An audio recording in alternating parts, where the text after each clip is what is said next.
Hi everyone, it's time to create more complex code overrides in Framer X. You will be able to recreate this micro interaction by the end of this video.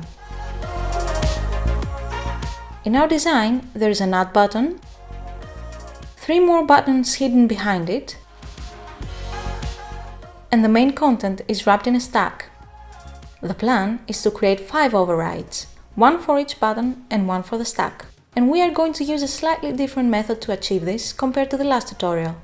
Create a new code override file for the add button. With the addition of Playground in Framer X, we don't need a separate code editor anymore, and the example given is now simpler. Notice that we are not using a data object for this, just changing the frame scale property directly.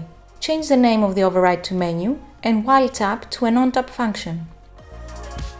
The Add button, which will open the menu of choices, will be changing between 2 states, open and closed.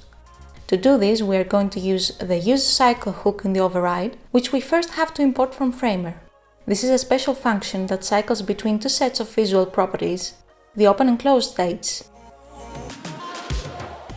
It also preserves 2 things: the current state and a function to change this state. We first need to declare these 2 states, which we call variants. So, in the return statement, we are creating the open and closed variants. In the closed variant, the scale is going to be 1 and the rotation 0, our initial values. But in the open variant, the scale is reduced to 0.8 and the rotation is set to 45 degrees, so that the plus icon is now converted to an X to indicate the button can be tapped to close it. To animate these values, we must declare that we will animate the current state variable, the first thing this hook can preserve. And finally, in the onTap event listener, we just call the cycleVariants function. Let's connect the menu override to the Add button and take a look at the outcome.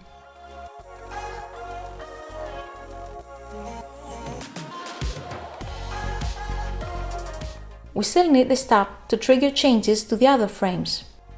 So, we are going to import data from Framer to use the data object as we did last time. The first thing we need to share is the moment our state is changed. We're going to use a boolean variable for that as a flag, which we will call tapped and is set to true by default. This can get only 2 values, true or false. So, we will change its value each time we tap from true to false and vice versa. In code, this is translated by the exclamation mark, which means not. Now, when the tapped variable changes, it will mean the state is changed, and we can send different values to the data object. We will handle that with an if statement. But first, we need to know which are the variables we are going to change. We want the hidden buttons to appear by moving upwards, and each one stopping to a different position. So, we add a variable for each one of them, for their movement in the y-axis, set to 0 by default. We also need them to change scale, but it will be the same for all of them. So just 1 variable for the scale. For the stack, we need 1 variable for the opacity and 1 for the blur filter. Now that we know which properties change, let's figure out the if statement. If tap variable is true, something happens, else something different is going to happen. In the first case, the values are the same as the ones we set in the data object.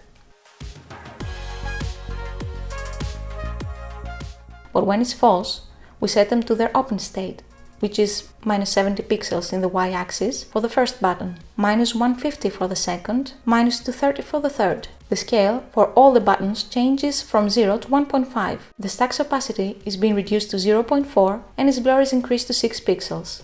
Now all we need is to create the overrides for the rest of the frames.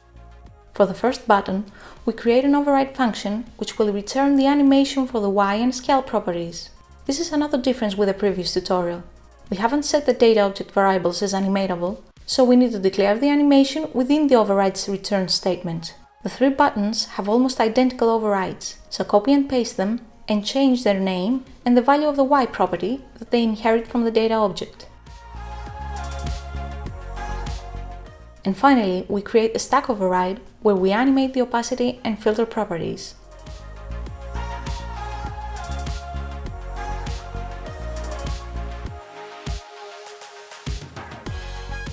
Let's connect the code overrides to the design and see the result.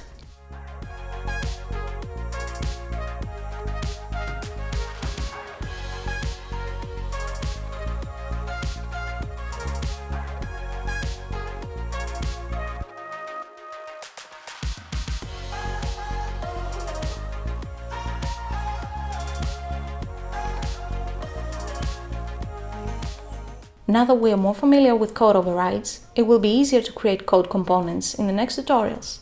If you've used code overrides in a cool way, or if you have a better way to recreate this example, let me know in the comments below. See you again in the next video.